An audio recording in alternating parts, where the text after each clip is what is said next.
આજે હું જલ Patel mothers foundation તરફથી પીડિત પરિવારની મુલાકાતે આવી છું.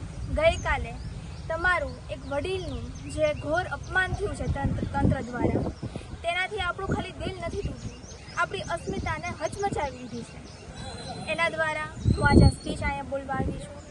જ્યારે નેતાઓને વોટ માંગવા હોય છે ત્યારે એ લોકો એવું કહે છે કે હું હાલારની દીકરી છું, હું આહિર સમાજની દીકરી છું, પણ જ્યારે આજે એક માતા રોડ ઉપર તણાઈ છે ત્યારે એ હાલારની દીકરી ક્યાં મોઢું છુપાઈને ફરે છે? આ મારો પ્રશ્ન છે.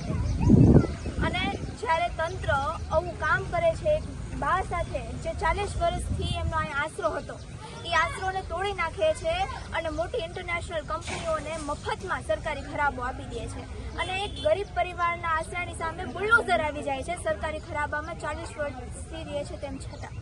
તો મારી તંત્રને એટલી જ વિનંતી છે કે આ લોકો સાથે હું ના કરવું. અને બા, તમે એકલા નથી, મધર્સ ફાઉન્ડેશન તમારી સાથે છે.